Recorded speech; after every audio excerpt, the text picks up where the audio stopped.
سورہ نمل آیات نمبر 38 تا 44 میں ملک سبا کی ملکہ اور سلیمان علیہ السلام کے واقعے کا بقیہ حصہ بیان کیا گیا ہے۔ اہل دربار میں سے ایک شخص کا پلک جھپکنے میں ملکہ بلقیس کا تخت حاضر کر دینا، ملکہ بلقیس کا سلیمان علیہ السلام کے دربار میں حاضر ہونا، اپنے تخت کو پہچان لینا اور بالآخر مطیع ہو کر اللہ پر ایمان لانے کے واقعات بیان کیے گئے ہیں۔ اعوذ باللہ من الشیطان الرجیم قال یا ایہا الملأ ایکم یأتینی بعرشها قبل ان یأتونی مسلمین۔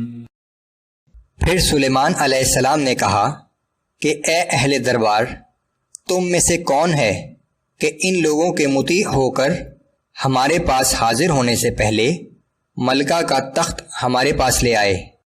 قال عفریت من الجن انا آتیک به قبل ان تقوم من مقامک وانی علیہ لقوی امین۔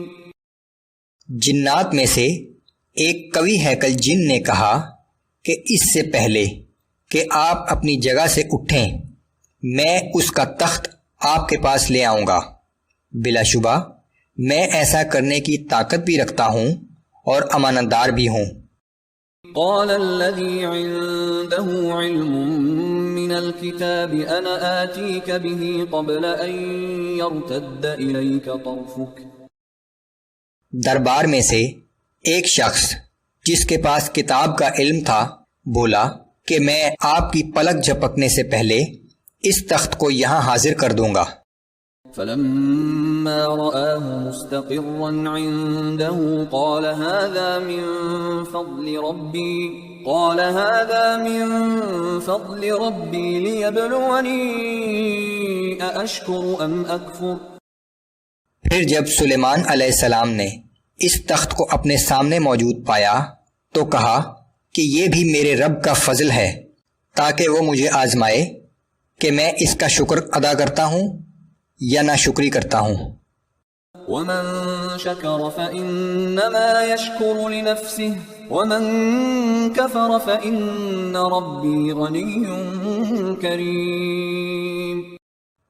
اور جو شخص اللہ کا شکر ادا کرتا ہے تو وہ اپنے ہی فائدے کے لیے کرتا ہے، اور جو کوئی ناشکری کرے گا تو یاد رکھے کہ میرا رب بڑا بے نیاز اور بڑا کرم کرنے والا ہے۔ قال نكروا لها عرشها ننظر أتهتدي أم تكون من الذين لا يهتدون۔ پھر سلیمان علیہ السلام نے حکم دیا کہ اس تخت کی شکل کو ایسا بدل دو کہ ملکہ کے لیے اس کی شناخت ممکن نہ ہو، ہم دیکھیں گے کہ کیا وہ صحیح بات تک پہنچتی ہے یا ان لوگوں میں سے ہے جو سوجھ بوجھ نہیں رکھتے۔ فلما جاءت قیل اہکذا عرشک۔ پھر جب ملکہ حاضر ہوئی تو سلیمان علیہ السلام نے کہا کہ کیا تمہارا تخت ایسا ہی ہے؟ قالت كأنه وأوتينا العلم من قبلها وكنا مسلمين۔ ملکہ نے کہا کہ بالکل ایسا ہی، بلکہ شاید وہی ہے، اور ہمیں تو پہلے ہی آپ کی نبوت کا علم ہو گیا تھا اور ہم اطاعت گزار ہو چکے تھے۔ وصدها ما كانت تعبد من دون الله إنها كانت من قوم كافرين۔ اس کو اب تک ایمان لانے سے ان معبودوں کی عبادت نے روک رکھا تھا جنہیں وہ اللہ کے سوا پوجتی تھی، کیونکہ وہ ایک کافر قوم سے تھی۔ قیل لها ادخل الصرح فلما رأته حسبته لجة وكشفت عن ساقيها۔ ملکہ سے کہا گیا کہ اس محل میں داخل ہو جا۔ پھر جب اس نے چمکدار فرش کو دیکھا تو خیال کیا کہ یہ گہرا پانی ہے، سو اپنی پنڈلیوں سے کپڑا اٹھا لیا۔